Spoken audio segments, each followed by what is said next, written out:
ಎಲ್ಲ ರಾಜ್ಯಗಳ ಅಭಿವೃದ್ಧಿಯಾಗುವಂತಾಗಲಿ. ನಾವೆಲ್ಲರೂ ಇಲ್ಲಿ ಚರಿತ್ರೆ ಸೃಷ್ಟಿಸುವ ರೈತರ ಹಿತ ಕಾಯುವಂತಹ ಕೆಲಸಕ್ಕೆ ಸಾಕ್ಷಿಯಾಗಿದ್ದೇವೆ, ಚರ್ಚೆ ಮಾಡಿದ್ದೇವೆ. ಮುಂದಿನ ಫಲ ಸತ್ಫಲವಾಗಲಿದೆ ಎನ್ನುವ ಅಭಿಮತವನ್ನು ವ್ಯಕ್ತಪಡಿಸಿದ್ದಾರೆ. ಶ್ರೀ ಚಂದ್ರಬಾಬು ನಾಯ್ಡು ಗಾರು ಅವರಿಗೆ ಚಪ್ಪಾಳೆಯ ವಂದನೆ. अब मैं रिक्वेस्ट करूंगा भारत सरकार के ऑनरेबल यूनियन मिनिस्टर ऑफ जल शक्ति श्री CR पाटिल जी को कि वे हमें संबोधित करें. Put your hands together ladies and gentleman and welcome Shri CR Patil जी.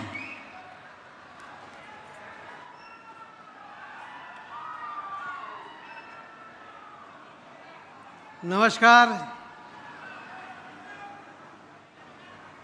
आज के कार्यक्रम में हमारे बीच उपस्थित कर्नाटक के माननीय मुख्यमंत्री श्री DK शिव कुमार जी, पूरे देश में सबसे सीनियर पॉलिटिशियन आंध्र के माननीय मुख्यमंत्री श्री चंद्रबाबू नायडू जी,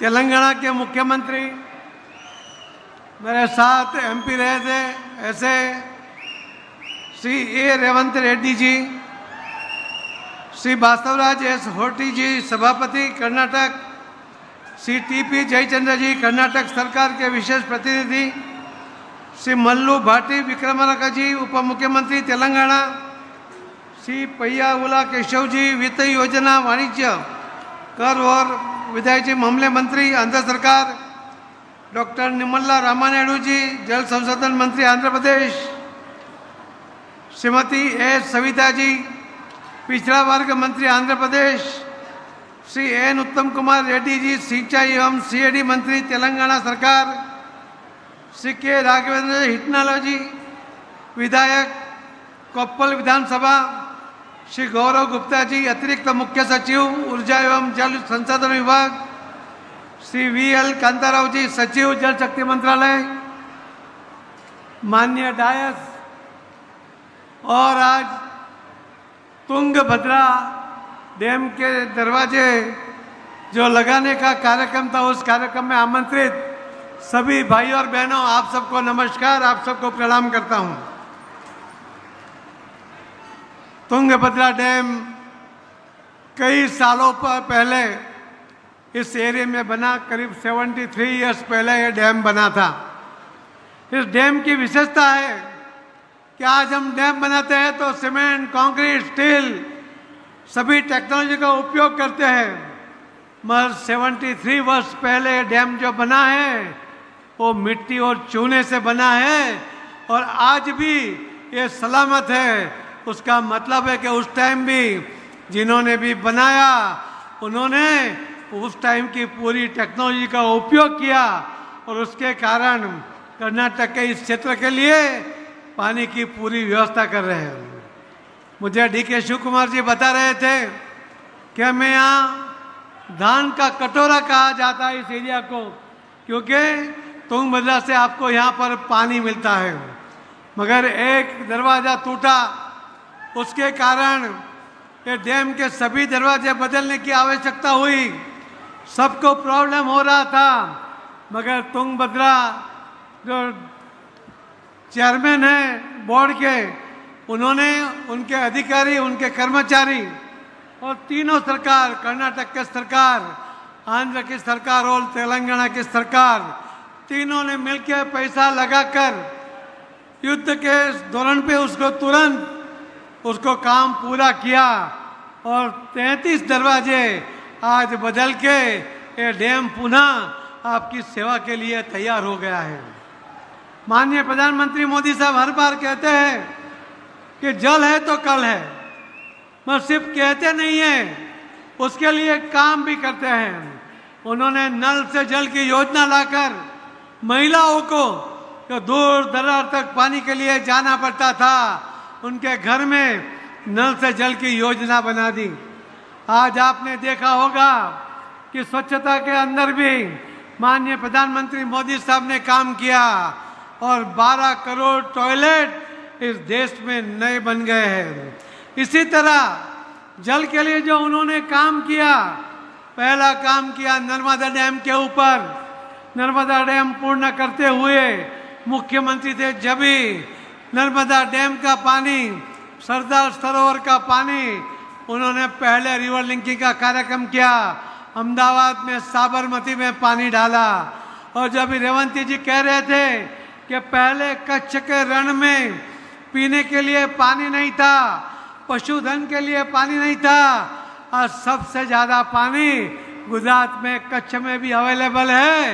ये सरदार सरोवर को जोड़कर जो पानी वहाँ लेके गए उसके कारण हुआ है।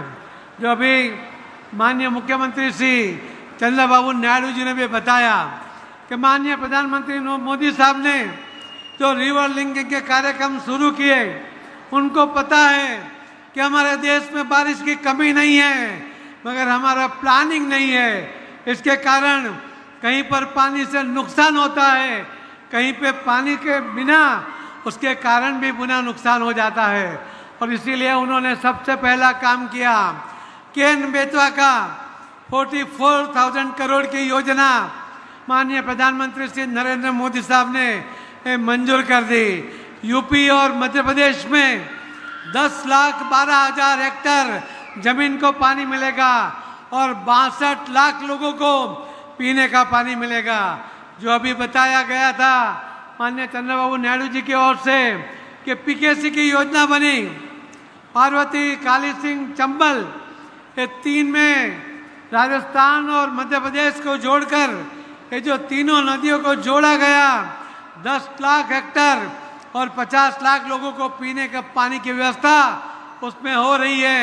करीब 1 लाख करोड़ का प्रोजेक्ट ये माननीय प्रधानमंत्री मोदी साहब ने सैंक्शन किया है।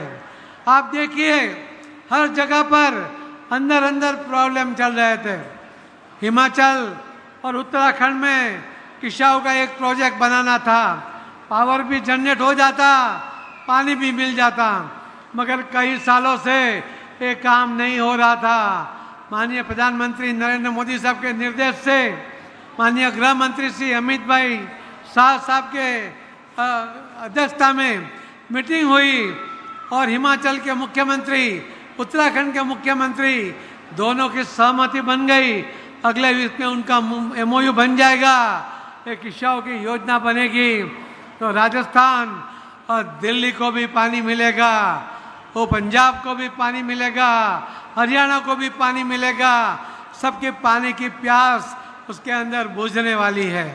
एक दूसरी योजना थी हरियाणा और राजस्थान की, जो बारिश का सरप्लस वाटर जो राजस्थान को जाना था, करीब 38 साल से ये योजना आगे नहीं बढ़ रही थी। हमने अभी 2 दिन पहले दोनों मुख्यमंत्री के साथ मीटिंग की। हम सोमवार को माननीय श्री अमित भाई शाह साहब की अध्यक्षता में वो MOU साइन हो जाएगा और राजस्थान को भी पानी मिलने लगेगा। इसी बात को मैं इसके लिए आपको दोहराया कि आपको भी पानी चाहिए। मगर एक समय था कि आंध्र प्रदेश, तेलंगाना, कर्नाटक, तमिलनाडु सभी स्टेट आपस में लड़ रहे थे। जो वो पानी का शेयरिंग उसके लिए बात हो नहीं रही थी, कोई एक प्लेटफॉर्म पे आ नहीं रहा था। पर मुझे आज लगता है कि आप सबके उपस्थिति में आज अच्छा दिन लग रहा है। तीनों मुख्यमंत्री आज एक प्लेटफॉर्म पर आए हैं और तीनों ने कमिटमेंट किया है कि हम कोई झगड़ा नहीं करेंगे। हम जो केंद्र सरकार की ओर से जो तय होगा, जो पहले से कुछ तय हुआ है, किसी को अन्याय ना हो, जो पानी देना है वो पानी सबको मिले, इस तरह की योजना बने, इसके लिए आज तीनों मुख्यमंत्रियों ने सहमति दी है। मैं DK शिव कुमार जी को, माननीय आंध्र प्रदेश के मुख्यमंत्री श्री चंद्रबाबू नायडू जी को भी और श्री रेवंत जी को भी बहुत बहुत उनका आभार व्यक्त करता हूँ कि आपने देश के अंदर जो बदलाव आ रहा है, माननीय प्रधानमंत्री जिस तरह से देश में सड़क बनाकर सबको जोड़ रहे हैं, इसी तरह पानी की योजना बनाकर भी सबको जो जोड़ना चाहते हैं, इसके अंदर आपने आज कई कदम एक साथ तीनों ने मिलकर आगे बढ़ा है। इससे आप सबको भी पानी मिलेगा। पानी मिलेगा तो किसानों की आमदनी बढ़ेगी, पानी ज़्यादा मिलेगा तो आमदनी एक के बजाय 2 फसल ले पाएगा। अपने आप में इसे बहुत बड़ा काम हो जाएगा। आज तुंगभद्रा डैम का जो दरवाज़ा जो गेट रखने थे वो तो लगा दिए गए हैं, मगर वहाँ सब सिल्टिंग हो गया है। माननीय प्रधानमंत्री मोदी साहब के पास तो रिपोर्ट है कि पूरे देश में जो 6,500 डैम हैं उस सभी में करीब 15% सिल्ट हो गया है, यानी कि उनके करीब 15% कैपेसिटी कैरिंग कैपेसिटी कम हो गई है। और ये तुंगभद्रा डैम में भी 15% से भी ज़्यादा वो सिल्टिंग हो गया है। हमारे मंत्रालय में इसके लिए एक योजना बनी है। हमारे सेक्रेटरी VL कांताराव जी भी आज यहाँ पर है। हमने तीनों मुख्यमंत्री को भी कहा है कि डीसिल्टिंग के लिए हम लोग योजना बनाकर आपके सामने रखेंगे। काम तो तीनों मुख्यमंत्री को करना है, मगर जो निर्णय करना है, उनको जो टेक्निकल सहयोग करना है वो हम जल्दी से करेंगे। और तुंगभद्रा की पानी की कैपेसिटी करीब 25 से 30% और ज़्यादा बढ़ जाएगी। मैं इसके लिए भी तीनों मुख्यमंत्रियों को बहुत बहुत धन्यवाद देता हूँ। उनका पहला उदाहरण है, क्या 33 गेट लग गए, ये भी तीनों मुख्यमंत्रियों ने सहयोग किया, कोई ऑब्जेक्शन नहीं लिया, आर्थिक सहयोग भी किया। इसी के कारण ये हो पाया है। तुंगभद्रा का डीसिल्टिंग भी ये तीनों मुख्यमंत्री के सहयोग के साथ बहुत जल्दी पूरा होगा, ये मैं आपको विश्वास दिलाता हूँ। मैं फिर से आपको कहना चाहूँगा कि नल है, नल से जल की योजना आपके गांव में अगर नहीं चल रही है तो आप आपके मुख्यमंत्री को बता दीजिए। आपको जो मोदी साहब कहता है कि जल है तो कल है, ये बात आप भी भली बात जानते हो। और इसीलिए जैसे नल से जल की योजना माननीय प्रधानमंत्री जी ने बनाई, उसी तरह माननीय प्रधानमंत्री मोदी साहब ने योजना बनाई है M-CARE की। किसानों को अपने खेतों में उसको जितनी क्वांटिटी में अच्छी क्वालिटी का पानी चाहिए, उसके लिए एक पायलट प्रोजेक्ट बनाया गया है। उसके अंदर कर्नाटक में भी 2 जगह पर 5-5 हज़ार हेक्टेयर का, आंध्र प्रदेश में भी 5-5 हज़ार हेक्टेयर के 2 प्रोजेक्ट, और तेलंगाना में भी 2 प्रोजेक्ट चल रहे हैं। पूरे देश में 22 राज्यों में प्रोजेक्ट चल रहे हैं। माननीय प्रधानमंत्री मोदी साहब कहता है कि 85% पानी वो एग्रीकल्चर में यूज़ होता है। अगर उनको M-CARE की योजना से वो ड्रिप से, स्प्रिंकलर से पानी यूज़ करेगा, उसको पाइप से पानी देंगे, पूरी क्वांटिटी में देंगे, अच्छी क्वालिटी के साथ देंगे, तो किसान 2 बार फसल ले पाएगा। इतने ही पानी में वो 2 बार किसान फसल लेगा तो किसानों की आमदनी बढ़ेगी, उसके जेब में पैसा आएगा, एक गांव भी समृद्ध होंगे। ये माननीय प्रधानमंत्री मोदी जी की सोच है। मैं आप सबको कहना चाहता हूँ कि अटल बिहारी वाजपेयी जी एक बात कह के गए थे। उन्होंने कहा था कि तीसरा विश्व युद्ध होगा, वो पानी के लिए होगा। मैं आज आपको कहना चाहूँगा कि तीसरा विश्व हो जाए तो हो जाने दो, पानी के लिए भी हो जाए तो हो जाने दो। मैं आपको विश्वास दिलाता हूँ, माननीय प्रधानमंत्री नरेंद्र मोदी साहब की जो सोच है, जल के लिए जो व्यवस्था कर रहे हैं, और जिस तरह से तीनों मुख्यमंत्री उसमें सपोर्ट कर रहे हैं, बाकी मुख्यमंत्री भी इस पानी के सभी योजनाओं में जो सपोर्ट कर रहे हैं, तो मैं विश्वास दिलाना चाहूँगा कि तीसरा विश्व युद्ध पानी के लिए भी होगा। हिंदुस्तान कहीं पर भी नहीं होगा। उसकी पानी की आवश्यकता ये माननीय प्रधानमंत्री के नेतृत्व में जल्दी से पूरी हो जाएगी। यही मैं आपको विश्वास दिलाता हूँ। तो फिर से आप सबको बहुत बहुत अभिनंदन करता हूँ कि आपको आज नए 33 गेट लगने के बाद 73 ईयर ओल्ड ये जो डैम है वो आने वाले और 50-100 साल तक आपकी सेवा में कार्यरत रहेगा। और इसके लिए मैं श्री D.K. शिव कुमार जी को, माननीय चंद्रबाबू नायडू जी को और श्री रेवंत जी को भी, और सभी डायस पर बैठे हुए सभी को और आपको भी बहुत बहुत धन्यवाद करता हूँ। भारत माता की जय। धन्यवाद। ಧನ್ಯವಾದಗಳು। Thank you so much for your insightful and informative speech sir. आपको बहुत बहुत धन्यवाद.